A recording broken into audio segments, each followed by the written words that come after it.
in the Canada room in Queen's University, Belfast.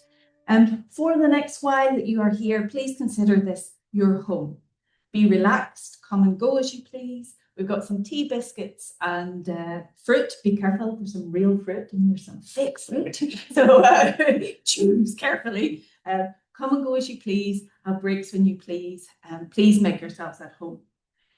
Another important thing to point out are the bathrooms. There are bathrooms just through that door. Be careful, the wedge has to stay there, otherwise you'll be trapped on the other side. If it's occupied, there are toilets on the ground floor just before you come to the Welcome Centre. Okay. As I said, my name is Dr. Aisling O'Boyle. I am Director of the Centre for Language Education Research here at Queen's University, Belfast, and co-eye on a marvellous project with my colleague and dear friend, Professor Lorna Carson. And we are delighted today, in collaboration with our centre and the Centre for English Language Teaching and Learning at Trinity College, Dublin, to welcome you. Two more small notes. We are not expecting a drill at any point. So if you do hear a fire alarm, please make your way slowly and carefully to the exits marked by the green signs. I would ask you as well, if you could just congregate, if there is such a thing, congregate in the quadrangle outside. The second thing is that this is a very open space, so please be comfortable. Please feel free to ask questions, and we do have time for questions at the end. Okay, I think just one sort of final point. For those of you who may not be familiar with the LIFELANGS project, there are some postcards and links to our project on the seats. But just to remind you that our LIFELANGS Living Observatory of Shared Languages and Identities on the island of Ireland is a 4-year project which has been funded by the North-South Research Programme. We are very fortunate and appreciative of the substantial funding that we have received to be able to conduct this project. And what's really important for us is that this project takes an evidence-based approach to exploring the identities and languages on this landmass that we together call Ireland, the island of Ireland, call it whatever you like, but we all share it together and we live on it together. And we do so in partnership with a number of communities who we work with. Ultimately, our ultimate aim in this project is to work towards a better future for all. We all live here, and that's an inclusive we. It may wander, but we are all part of what makes this place our home. And one in which the diversity of languages, cultures, and identities is very much to be recognised, valued, and better understood. This is our outline for today. I am going to stop talking now and pass you over to Professor Lorna Carson, who will give us an introduction to the lecture. Thank you. Thank you, Aisling, and hello, everybody. It's really lovely to see so many of you here today. It's also lovely to be in a lovely, cool room where the temperature is quite nice and pleasant. I have the lovely job of introducing our speaker, Professor Bassey Antia. And I was thinking of when I first met Bassey, I checked with him. We met in 2020. And we were working together on a European project which involved universities from Spain and Ireland and the Netherlands and South Africa. I'll tell you a little bit about that then. But Bassey is a professor of applied linguistics at the University of the Western Cape in South Africa. And he holds a PhD from the University of Bielefeld in Germany. Bassey's teaching and research and publications span several areas, including language policy and multilingualism and knowledge production in the Global South. And he also works in terminology theory and applications. He's a very busy person, so we're really, really glad that we could, kidnap him and bring him all the way to Northern Ireland for this lecture. When I first met Bassey in 2020, we were working on the Bakwande project. That was the name of our project. And we have these terrible things called work packages, which is the way that all the work is divided up and labelled. And each work package in the project had a European leader and a South African leader. And Bassey and I matched to lead our little work package. This was during COVID. We were working remotely from Cape Town and Dublin. And somehow, not only did I find my academic kindred spirit, but he also knew someone else from Northern Ireland, not just Northern Ireland, but from Ballymena, which is where I'm from, and where Aisling is from. So the other person he met was Aisling. So immediately we realized that this is wonderful. All three of us have been brought together to work on shared areas, shared passions. And we've met in various places since, and it's just been such a pleasure to have you, Bassey. Bassey's a visiting professor at Trinity College Dublin, working obviously virtually because he's busy in South Africa also, where he contributes to the work of Rhodes University as a visiting professor. But importantly, he's involved in this large government language policy initiative where he's traveling throughout South Africa and all the different universities, looking at the implementation of that language policy. For those of you who are interested in publications, you'll find in Bassey's bio on our website, he's just published a co-edited volume by Routledge on the Handbook of Language and Race. That's this year. There's also Multilingual Assessment, Finding the Nexus. That was in 2024. And in 2023, he did co-edit Southernizing Sociolinguistics, Colonialism, Racism, and Patriarchy in the Global South. So I'm really, really happy to introduce you and recommend Bassey to you. And Bassey, the floor is yours. Thank you very much.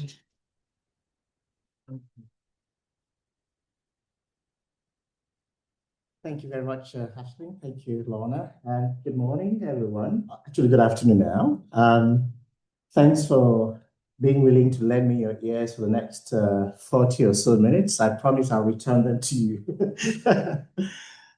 All right, so it's really a privilege to be able to give this talk within the context of the LIFELANGS project.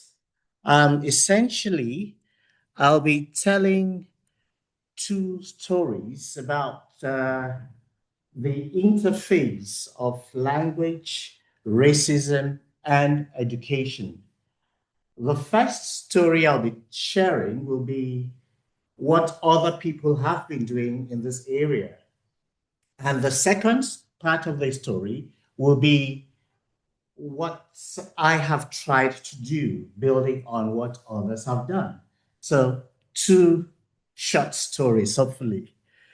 So in terms of the outline for my talk, I'll start off by offering a certain view of the construct of race, and I'll find some evidence for just how appropriate I think that construct is. And the evidence I'll be providing will come from two sources, from the academic biography of a colleague, but also from Enlightenment philosophers. Thereafter, I'll attempt to give some insights into work, into scholarship that has been done on the interface of language, racism in the educational context. And I call this section Racializing Acts in Language in Education. So how is race performed, enacted in language in the context of education? And thereafter, I'll introduce my story. What is the niche that I think I see in the existing body of work? And what is it that I'm doing to attempt to occupy that niche, to do something about that gap that I think I may have spotted? And then I'll conclude with some suggestions as to what we can do as teachers, as scholars, as community organizers to identify racism in educational materials, and what we can also do to push back on our observations. So in a nutshell, then, that's what I propose for this talk. Okay, so let's start with the notion of racism. There probably are 1,001 accounts of what racism entails and what the race construct means. But for these purposes, I'd like to suggest that we see racism as being founded based on three asymmetries, three hierarchies. The first has to do with power. So racism is a power relationship. You've got to have the power to be able to discriminate against some other person. So there's a power dimension. But there's also the being dimension, all right? If you like, the body shaming dimension, all right? And then there is the knowledge dimension. Now, these three dimensions, I suggest, do not work in silos. They are mutually reinforcing, all right? So the knowledge reinforces the power reinforces the being, and so on. So they don't work in silos. We need to see them as interconnected. So, that's going to be the construct of race and racism I'll be working with in this presentation.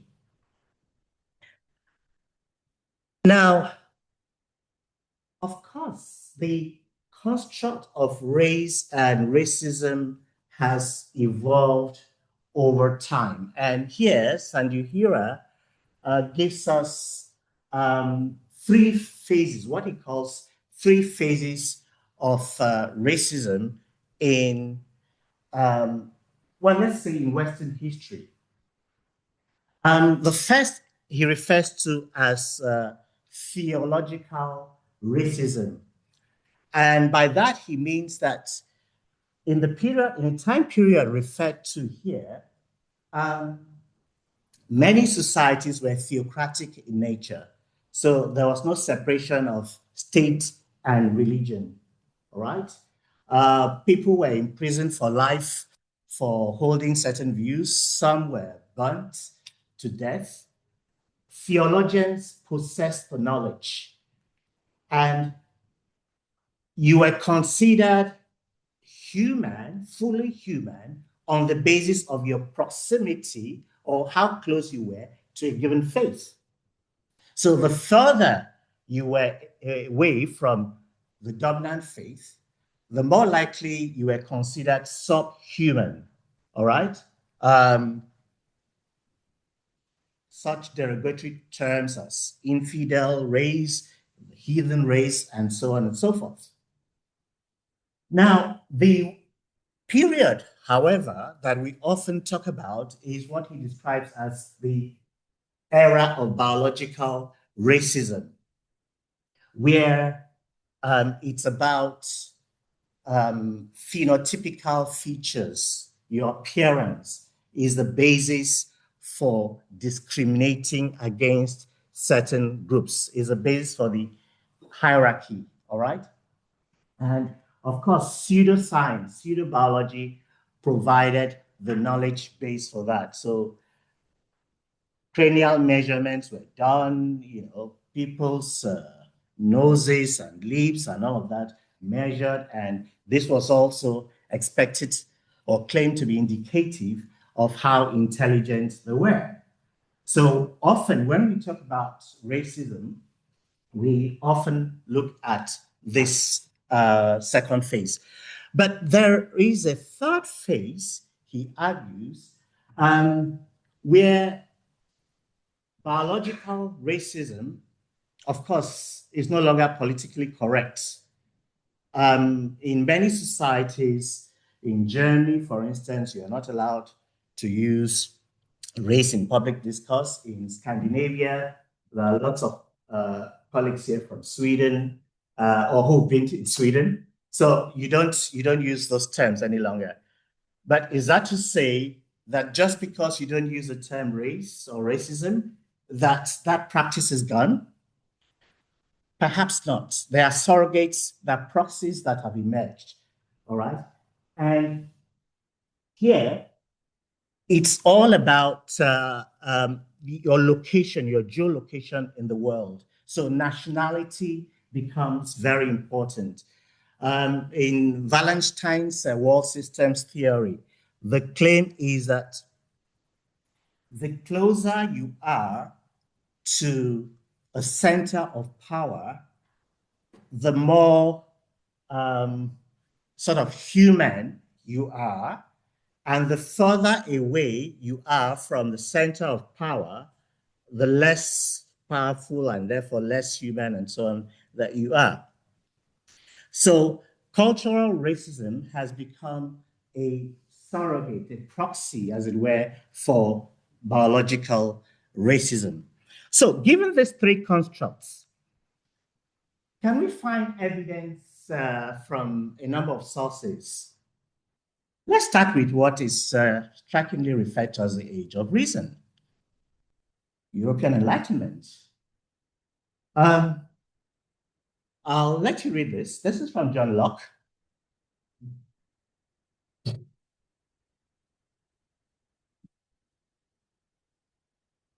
And this is from Voltaire.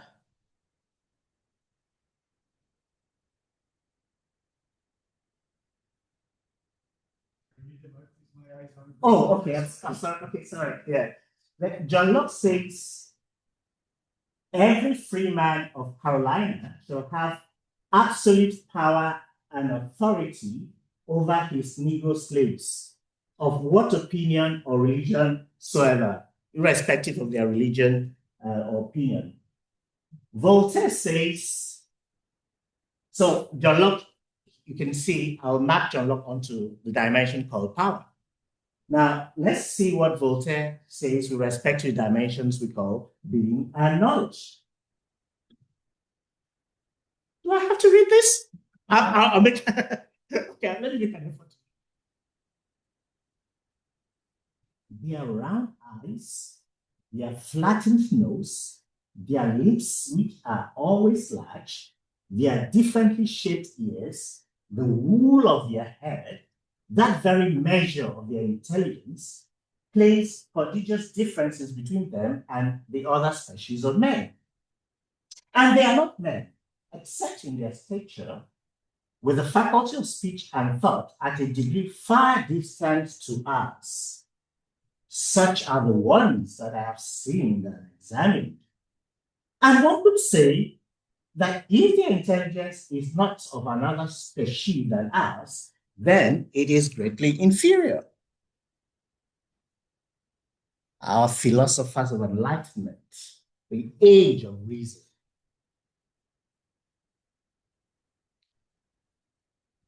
A colleague in a publication I co-edited recently, the Routledge Handbook of Language and Race, Busi Makoni, recalls her experience at the School of African and Oriental Studies of the University of London. So they were in this class where, they were doing syntax. They had to represent the language using the tree diagrams. And she speaks isiZulu. And she told her professor, I don't think I could use this tree diagram to represent my language. Okay, now let's see what happens. The professor says, look, my friend, every human language can be represented using this diagram. And see how she reacts. The statement hit her at 3 levels. First, it meant that whatever she claimed to speak was not a human language.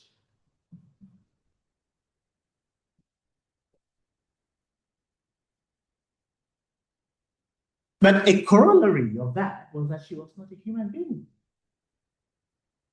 I mean, of course, if what you speak is not a human language, then you would expect that you are not a human being.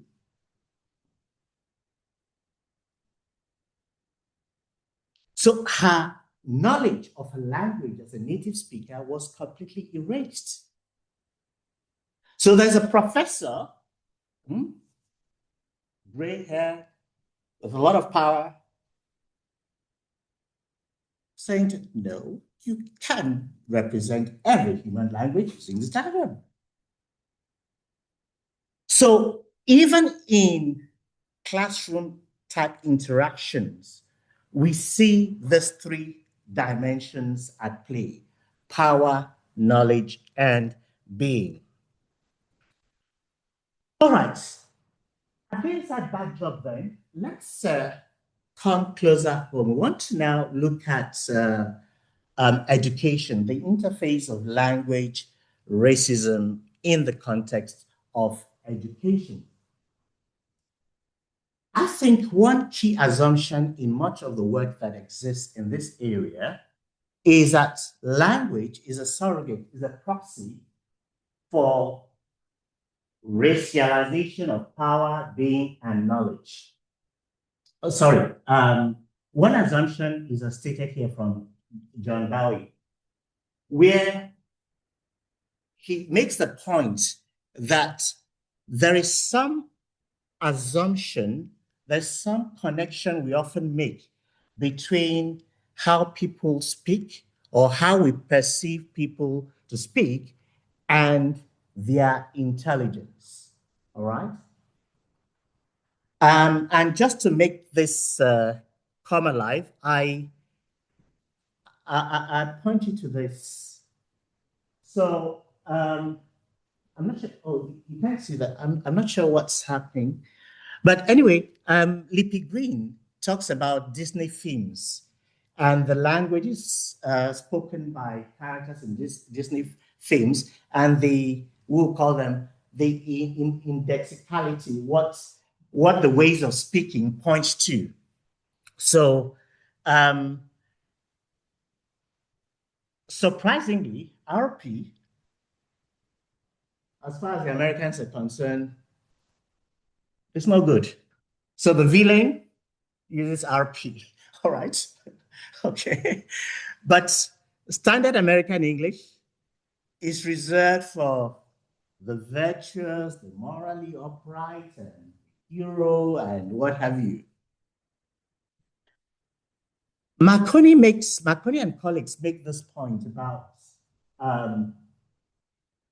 the social embeddedness of language. In other words, language use reflects society, okay? It reflects the structure, it reflects the social environment. They say, for instance, that grammatical patterns, and this is where I'm very interested in. Grammatical patterns, the patterns of grammar in the text we write, we need to break them down. We need to open them up because very often they would reflect the political and the social context in which those instances of language are used. So against that backdrop, I asked the question, within education, where do we find those micro contexts where we find this interface of language and racism? It can be inside the classroom, but it can also be in the playground outside of the classroom. It can be in textbooks, and I'm going to be focusing on textbooks. So there are a number of sites within education in which one can inspect, one can find this interface of language and racism. And the actors, well, kids, lecturers, colleagues, and so on. I mean, we just saw the example of Bassey Marconi earlier on. And just to give a sense of some of the work that has been done in this area, I mean, there are different accounts, But I'll point to just 4 or 5. There's work that has been done on what's referred to as microaggressions, which subdivide into micro assaults, micro insults, and micro invalidation. So micro assaults, the racial slurs, the use of derogatory language, micro insults. That's a very interesting one. So when you encounter an individual and in your mind, you don't expect them to speak English that well, you say, your English is strikingly very good. It's almost as if the subtext is, how is that possible? I don't expect you. Okay? So on the surface, it's commendation, but again, please feel free to commend me at the end of my talk if you choose to. I won't read any meaning to it. Okay? But sometimes such commendations, could have a racist undertones. And then with micro-invalidation. So if you ask me where I came from, I say, I come from Belfast. Yeah, I mean, originally, where do you come from? I come from Belfast. Yeah, okay. I just, even though I was born here, it's just not possible. All right. Okay, so we'll talk very briefly about microaggressions. We'll also talk about phenotypic grammar, in other words, grammar or language use that explicitly communicates racial or racist ideologies. Then we'll briefly look at teacher talk, and we'll then look at what some colleagues refer to as racial linguistics and why they think we shouldn't be compelling minority speakers to try to appropriate the standard versions of whatever language. It's a waste of time. It's a pipe dream. You will never be accepted. So they say, look, don't bother, all right? The listening subject will always find something faulty, all right? So you shift the emphasis from yourself as the racialized author and put the responsibility on the powerful listening subjects. You take care of your bias. I am not going to try and conform to your so-called standard, because even if I checked all the boxes, you still see something to complain about. Then drawings, images we have in school textbooks. Okay? Those are also very important sites for insidious discrimination. And then finally, descriptions, exoticizing descriptions, detailed descriptions we provide in the name of attention to detail.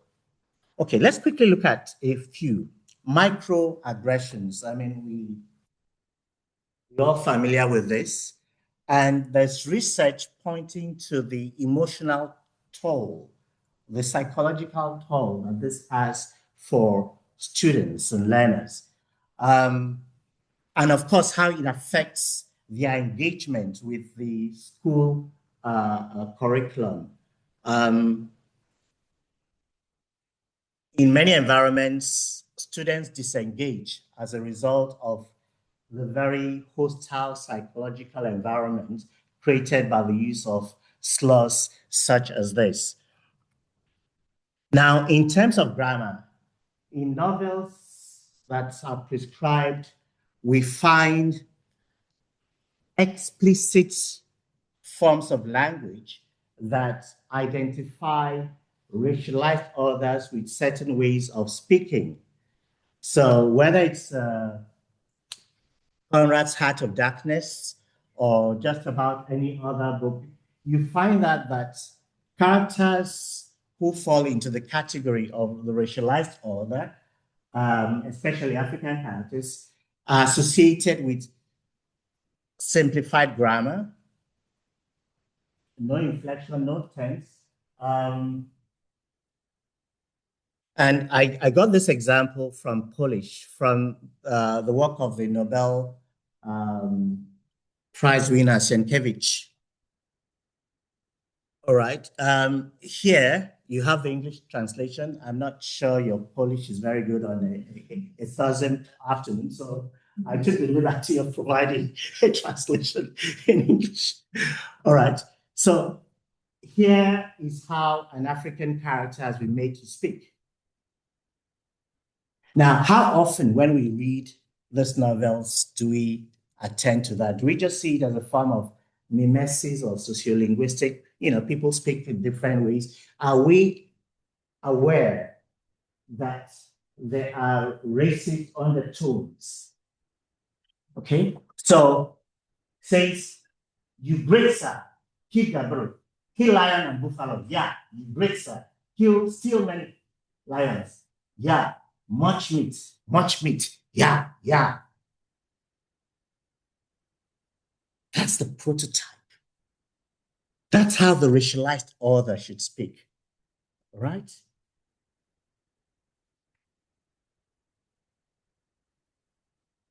Teacher talk, a lot more subtle. You have learners, students who come from different backgrounds. They communicate in a different way. Perhaps as a teacher, you expect that there should be a strict chronology, and the student is now trying to get across, and you say, hey, listen, get to the point. Repeatedly get to the point, get to the point. Do you know what psychological damage that is doing to the kid? The kid simply has a different way of getting to the point. But we are impatient as teachers. Say, look, get to the point. Just tell us exactly what happened. All right. Stop beating about the bush. Or this example from G, even more subtle. So it's about a neighborhood decline. And there is another neighborhood, an affluent neighborhood where everything is okay.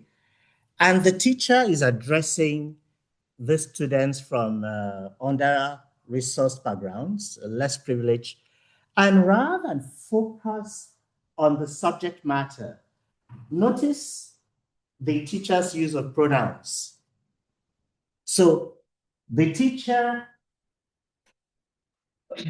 makes the students responsible for the neighborhood decline. So rather than say, well, neighborhoods, this is what happens to neighborhoods when A, B, C, happen. But what does the teacher do? Is it, you do this. When you don't do this, this is what happens. However, the other group, they take care of their area. So the learners are all of a sudden made responsible for the decline of the neighborhood. And who are these learners? Who are these kids? They belong to the racialized order. So without realizing it, the teacher's use of pronouns in describing a factual matter has the unintended effect, hopefully, of racializing the students. Let's look at the next one. So Florence and Rosa have this paradigm they call racial-linguistics paradigm. So they claim that the relationship between language and race is so intertwined that one can speak of the co-naturalization. They go together inevitably. And the argument they make here is that as the racialized minority, if you did all the TOEFL courses and all the English or whatever that's on offer, the white listening subject, the powerful listening subjects, will not accept you as having achieved the level of proficiency they imagine is required. Okay? So they give this example from a previous study. There's Estella, who is a PhD candidate in Spanish studies, in Hispanic studies in the US. She doesn't speak European Spanish. She also doesn't use the standard Latin American Spanish.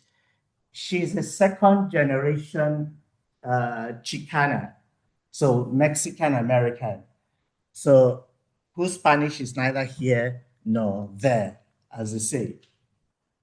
Remember, she is a doctoral candidate, yet,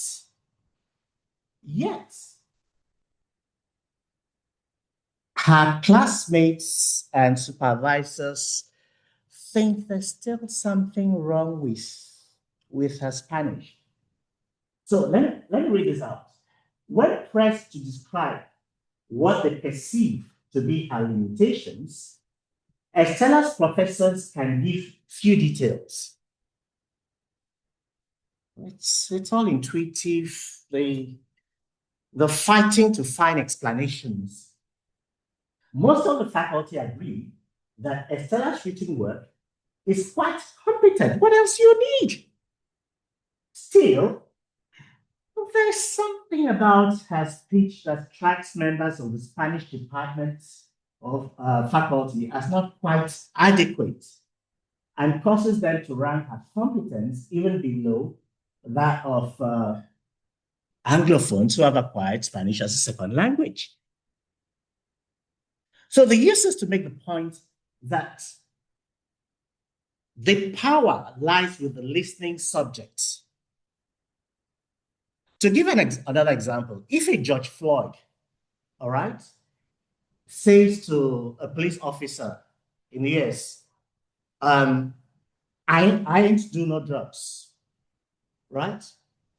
The police officer may decide to hear, I ate a lot of drugs.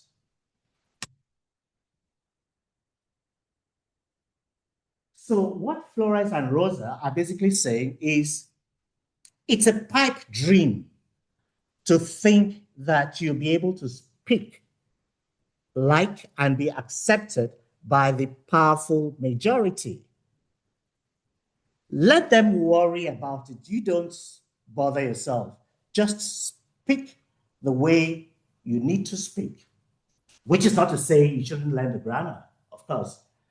But the title of their paper is about undoing linguistic appropriateness, not being this obsessed about trying to model your use of language on some imaginary standard.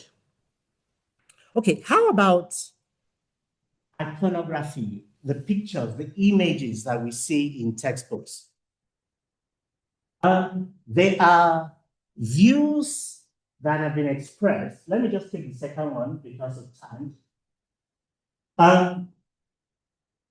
When Blacks are represented traditionally, they are represented in ways that evoke sensuality, sexuality, servitude, degradation, and primitive culture. They basically serve as a backdrop for others. So there's this exoticization of the Black body. So the trope of the exotic Black is rooted in a tradition of representing Africans that dates back to the Italian Renaissance. Now, There's a nice book by Kress and Van Leuven that teaches us how to read images. And going through that book and trying to apply some of the lessons from that book on the covers of these novels. It's the same novel, two different editions. Novel by the Nobel Prize winner of literature, referred to the Polish Sienkiewicz. I don't know what you see here.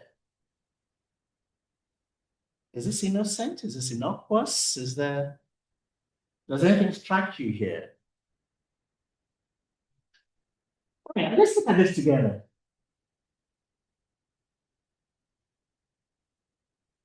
Let's look at this first image.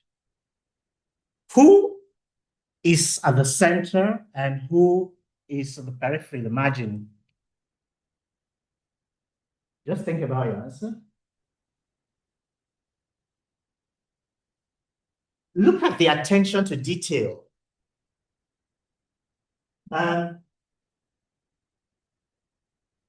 It appears that these two, the representation of these two highlights quite a bit of the differences that exist. But when you look at these two, you almost think there were duplicates. Who is in a leisurely, sort of casual posture?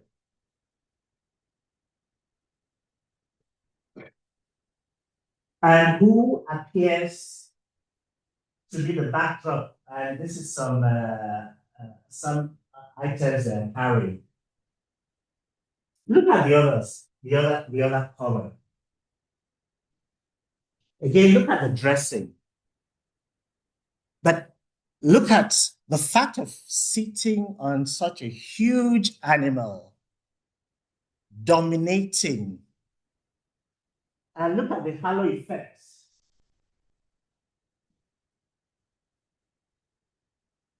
And then here again, this one's our margin.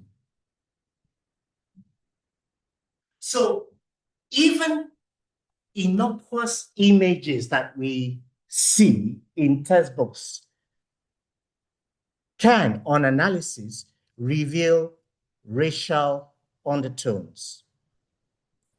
Why this? The reason I gave it, these are two different editions of the book. Why do we have the similarity? And then just before we take a break, from one of the textbooks, a history textbook I'm analyzing, we have this description. I don't know if I have to read this. Can you? Okay, thank you. I'll be the reader for our recording. These sallow complexioned dwarf-like creatures were barely 5 feet tall. Their triangular fox-like faces, peppercorn tufts of hair, and lobeless ears were not calculated to enhance their beauty. Their noses were broad and low-rooted, and their eyes were deep-set beneath upright foreheads.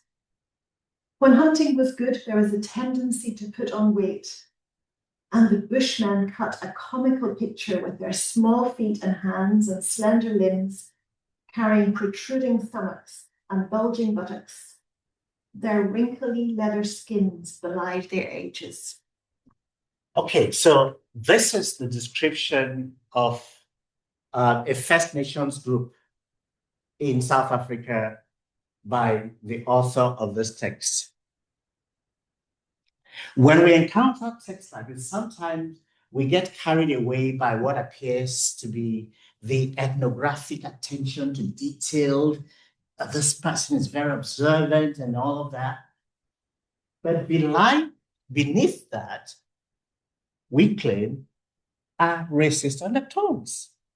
Okay, the being, the being dimension.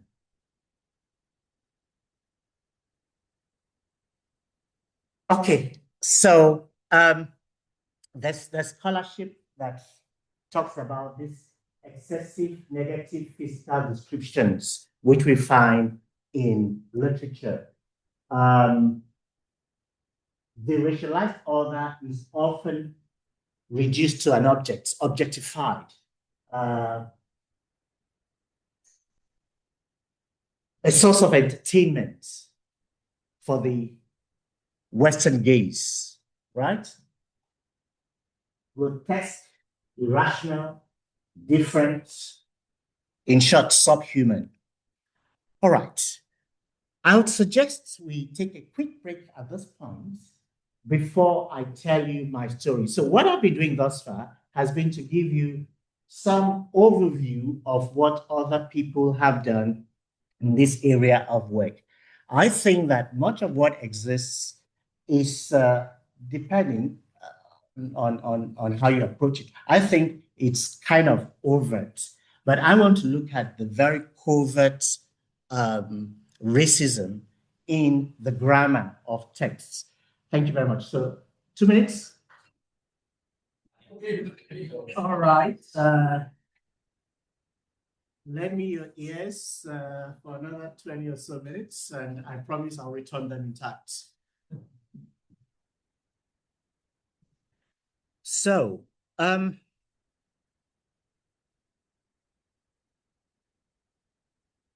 I look at some of the body of work that exists in this area, I think that there's perhaps room to ask the question, are there even more subtle ways in which racism is enacted in educational material, in the language used in educational material? So I describe the work I'm doing currently as a hidden grammar. When we hear crypto, we'll just think of what someone out there in the US is very much into. But if we apply that term, cryptotypic would mean hidden. So the question I am posing is as follows. Are there ways in which racialized ideologies, taking into account the 3 dimensions we started off with, power, being, and knowledge, are concealed in the textual grammar? In other words, beyond the single, the odd sentence, but in the overall grammar of the text. And the data I am working with is comprised of school textbooks that were used in 2 countries. One in South Africa in the apartheid era. So the apartheid era in South Africa was an era between 1948 and 1994, where, let's just call it, racism was a state policy. All right. So apartheid itself means separateness, separate existence of races. So I'm trying to look at how racial ideologies were embedded, or how the textbooks reflected racial ideology of the period. But with a former postdoc, I'm also interested in textbooks of English used in pre-independence Ghana. And there are a number of things we're doing in this area. And we have some things in press and some others that have been published. But the case study I'm going to offer today is what I call the politics of knowing in texts. The politics of knowing in texts. And the question is, what racializing acts are performed in the way the textbook or the particular textbook I'm looking at describes knowledge? And to give you some insight into the kinds of issues that could fall under a textual politics of knowledge, I'll give you the following poses, the following questions. So let's imagine a text is describing the origin of a group. Well, maybe there are two groups. For one, the origin is known. For the other group, the origin is not at all known. And you wonder why.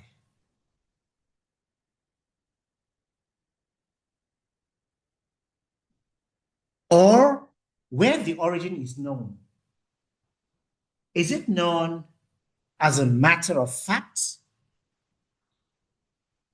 Is it presented as known, but the evidence is not satisfactory? Is it a personal opinion? So whose knowledge of origin is presented in this way versus this way?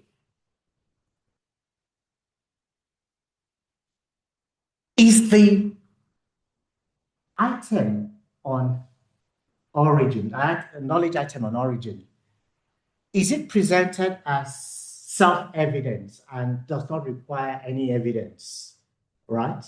Or do I have to prove that I am from Belfast?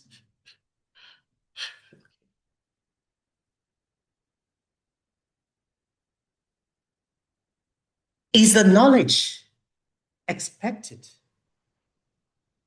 Or, that's interesting. I wouldn't have thought, I wouldn't expect it. I wouldn't have believed you came from Belfast. All right. Is the knowledge true under certain conditions, but under other conditions, it's not true?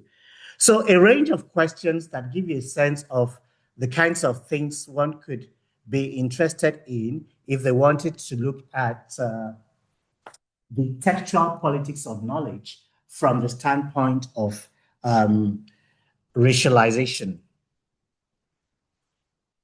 Now, what are some of the tools I am using for this? I find SFL, systemic functional linguistics, quite useful.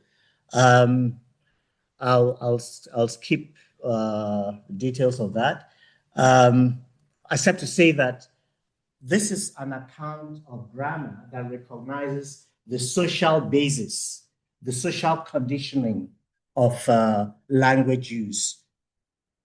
It sees language as a system of choices that we make, and therefore the choices you make are not innocent, as it were.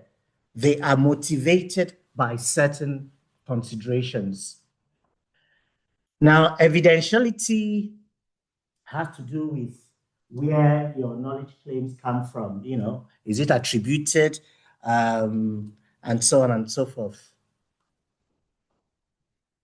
Then from Mayton has this construct he calls legitimation code theory, which has a number of dimensions. There's a semantic dimension. The dimension I work with here is called the autonomy dimension. And it's basically about where the knowledge is coming from. Is it internal or external? And it has codes. So relational autonomy, when you have a plus, it means it's strongly internal. The knowledge comes from the community. The knowledge about the group does not come from the gaze of some other person. You see the difference? So you are able to tell your story of your origin as opposed to some other person telling the story of your origin. So in the quick example I'm going to be giving of just 2 or 3 passages, so this is a history textbook that was used in the apartheid era in South Africa. And I'm going to take about 3 passages. The first part of the book is termed World History. And it deals with Greeks, the Romans, the usual. And then when it comes to the section called South African History, it starts, of course, with the Dutch, and then subsequently to the local populations. So what I want to do is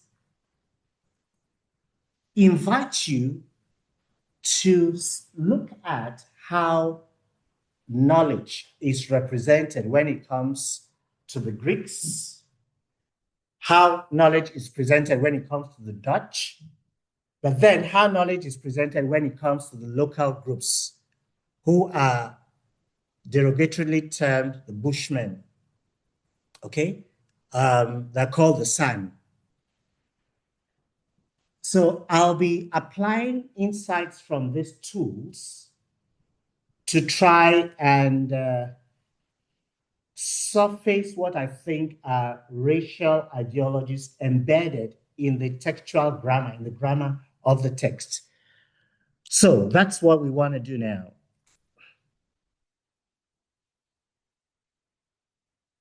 I think it's 30 seconds to go through this. I mean, this looks like enough post text. I mean, what could be wrong with this?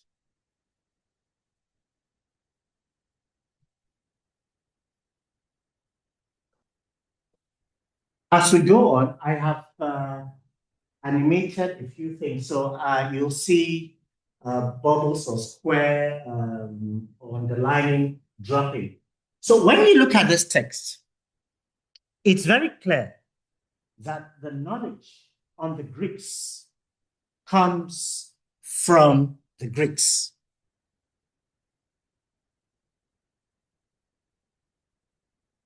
There's reference to legends. There's reference to Homer, the Odyssey. So knowledge of the Greeks comes from within the community.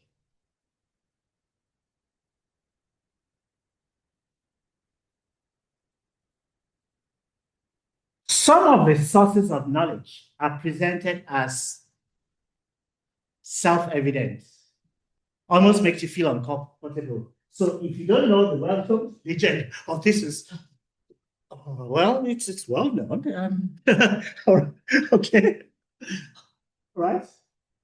Of course, you should know the great blind poet Homer. If you don't, then you should be uncomfortable. And you should know that this is one of the world's greatest epics.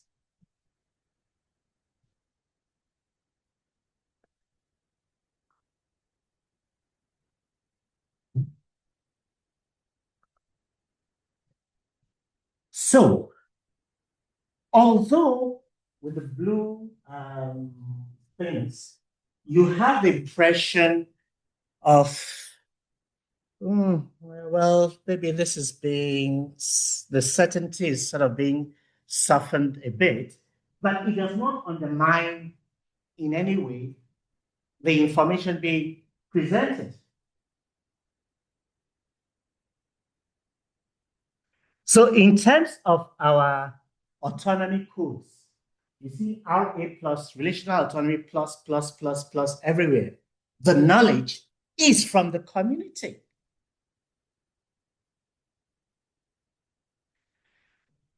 Okay, so let's look at what in SFL is called thematic progression. The theme, so the theme is the departure point of the clause, all right? What does the sentence start with? So we see that consistently, the theme has to do with Greece, and the rim also has to do with Greece. So it's closed. It's all about Greek, Greece. I almost use the German, Griechenland. So there's hardly any external influence on the knowledge.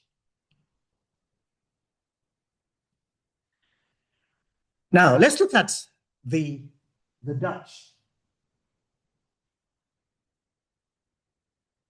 So we're talking about the Dutch exploring the African hinterland. Again, when you look at this, I'll give you a few seconds. Perhaps nothing really strikes you. Try and ignore the XFL annotations that I have included there. It's just to help with the analysis. So this is a passage of the book that deals with African history, all right, specifically South African history. And I'm going to be suggesting that this is less about South African history and more about Dutch activity in South Africa.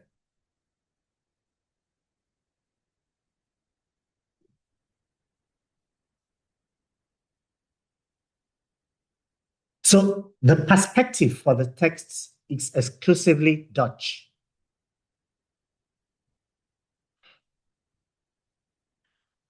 It's true that the local populations occur some 9 or 10 times in the texts. Again, the Hottentots, that's a derogatory term.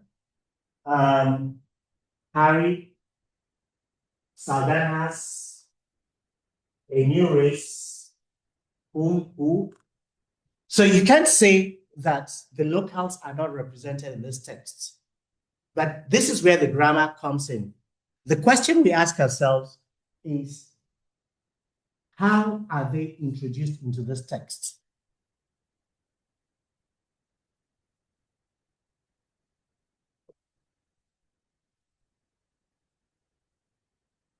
Notice, so let's use traditional grammar. They are not in the subject position. It is only in one case that they're in the subject position. All right?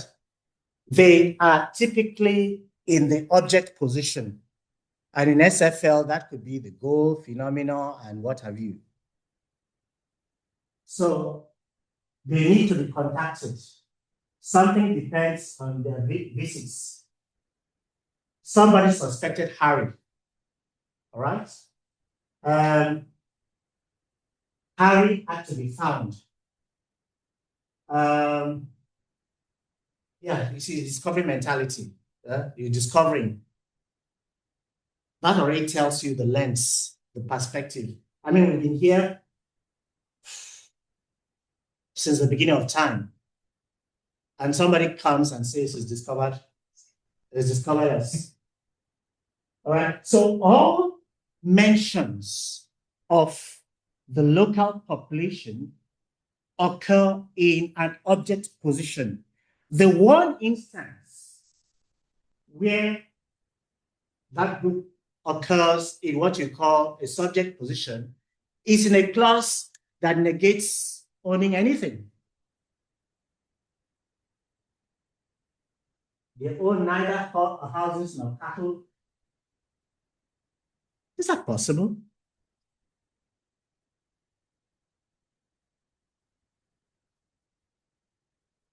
Let's look at how they are evaluated. Harry was suspected. The verb suspect is not, it's not nice to be suspected, right?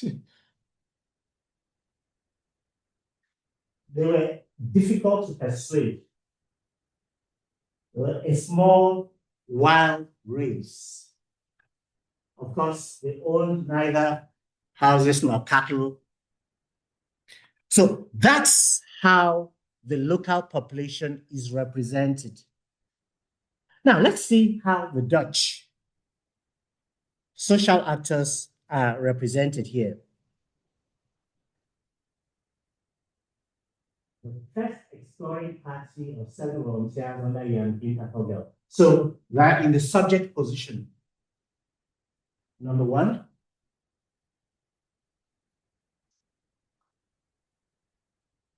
They're experienced. Again, subject position.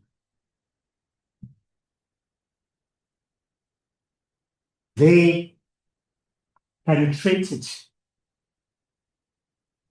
They found.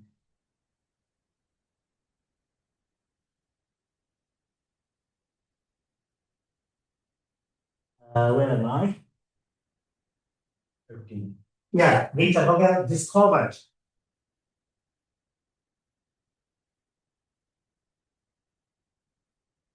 Okay, so the local population is, let's use a traditional grammar term, is in the object position, whereas the Dutch have agency. They're in the subject position. They are the ones doing the things, and they are described in glowing terms. Experienced, while the local population are referred to as small wild race.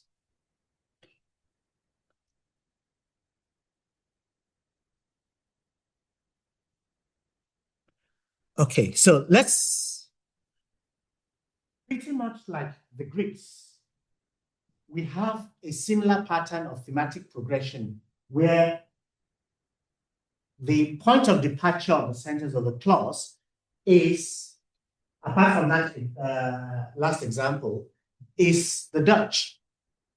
Okay, so we now have 2 accounts of the grammar of representation of European groups. Let's see how the local groups are represented. So again, the San are a First Nations people, and derogatorily referred to as Bushmen. All right, so we know very little.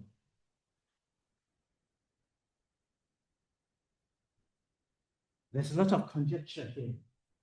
It must have been occupied. We can hardly determine. There must have been people living. All right. But then there's an interesting play of certainty and uncertainty. Look at here. It is definite, though, that they were at one time scattered all over Africa. So you wonder, what determines when you are very certain? I suspect it's when you want to sever the local group from the land, then that's when you're certain that you know their origin, right? Because you want to give the impression that this was a terra nullius, it was an uninhabited, right? So there was nobody here, so we didn't take anybody's land. So it's important to be very certain about where they come from and their achievements. So here, conjecture, but here, a lot of certainty.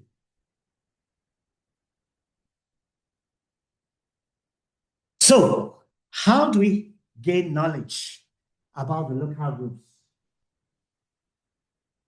From wild animals, okay? Not from them, but from wild animals. From ruins, magnificent ruins. Ruins all the same, however magnificent. That's how we gain knowledge. Not from what they say they are, but from animals, wild animals, from ruins, from skulls. Right. Very important as a source of knowledge, skulls.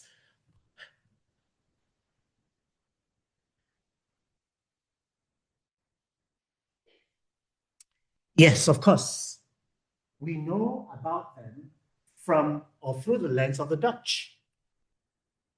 We are not allowed to know the origins from them.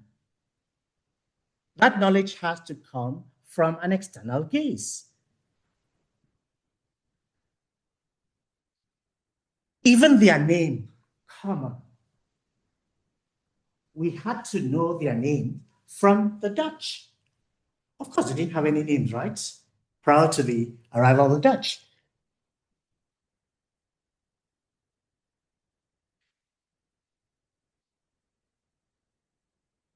We can only know about them in relation to places that are far-flung from South Africa.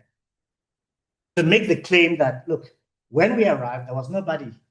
So they came from elsewhere. So we need other geolocations to be able to know them. North African tribe, scattered all over Africa south of the Zambezi River. Northern Spain.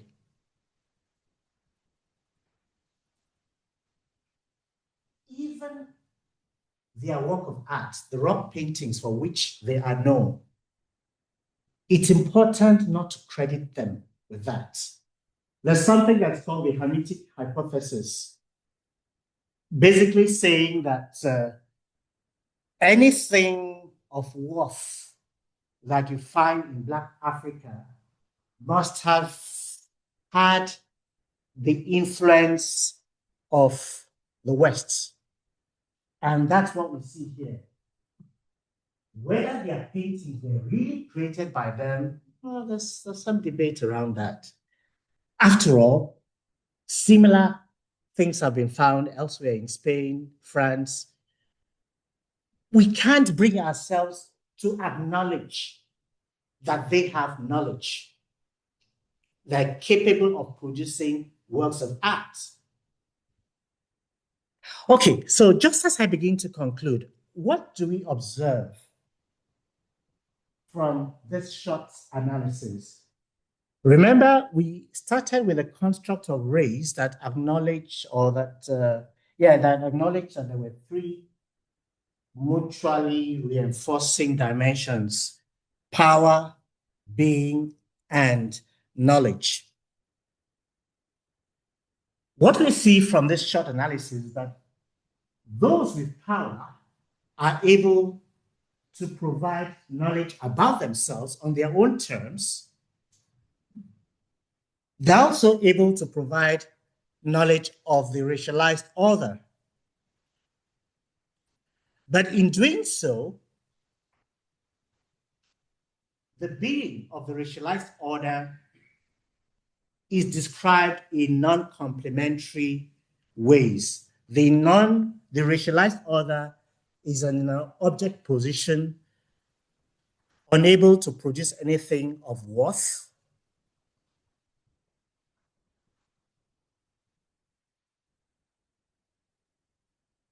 Okay, I think I've already spoken to that. So what we then have is this vicious cycle repeating itself over and over again of this mutually reinforcing hierarchies. So there's knowledge that's been presented.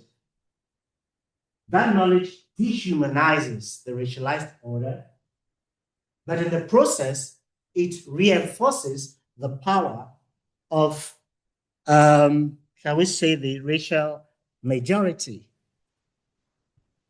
Why does any of this matter? What I did was texts about the local population, and then ask ChatGPT,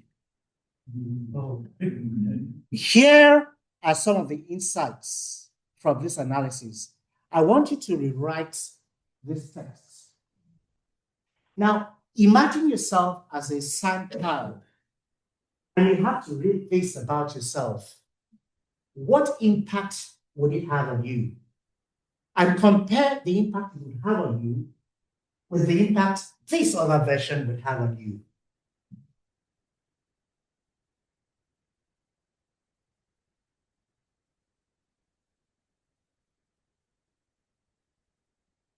So this one says the most primitive race. This one says an enduring and resourceful people.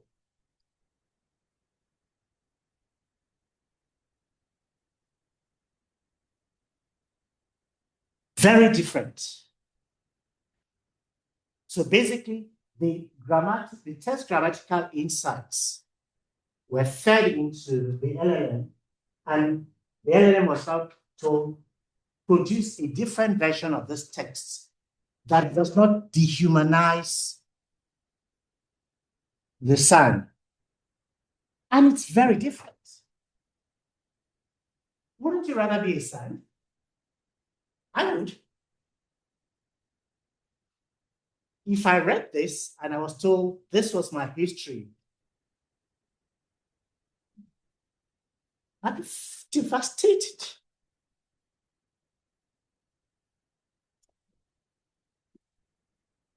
Now, let's take this text learner kindly. Again, I had, just to give a sense, I had an LLM give me another version to more or less reverse the micro assault, to feel what it is that the son child feels when they are described in this manner.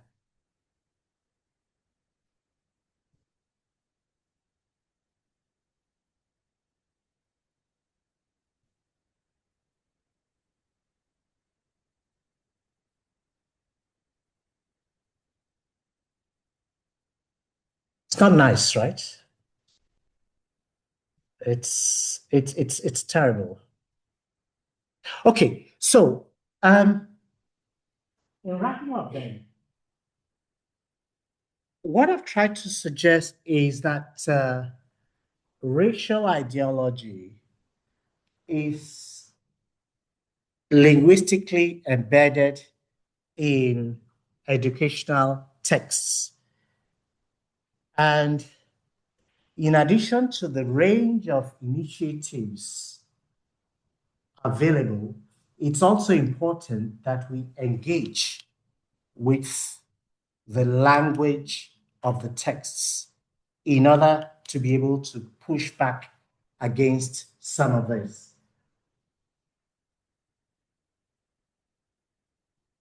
I've given some of the tools that I use, and I think these tools are extremely valuable in making racial ideology visible, in surfacing it. Because as I argue, very often in the context of grammar, it can be very subtle. So here are the kinds of things I have just done in order to surface, to open up this text. I have basically sort of asked questions related to the bullet points here. But it's not just enough to critique. With the LLM examples I gave, it's important to ask yourself, how do we push back? How do we write differently? And the reconstruction phase, this is part of the inputs I gave into the LLM to be able to come up with the different version of that text. And I think that if we were to do this, we would get to a situation where both learners and teachers can become knowledgeable agents of change. I was just reading a report, I think it's here in Ireland, indicating that while many teachers are aware of racism, but they're not quite sure how to respond, right? So hopefully approaches such as we've sketched out here should help in responding to racism in the language of educational texts. Thank you very much.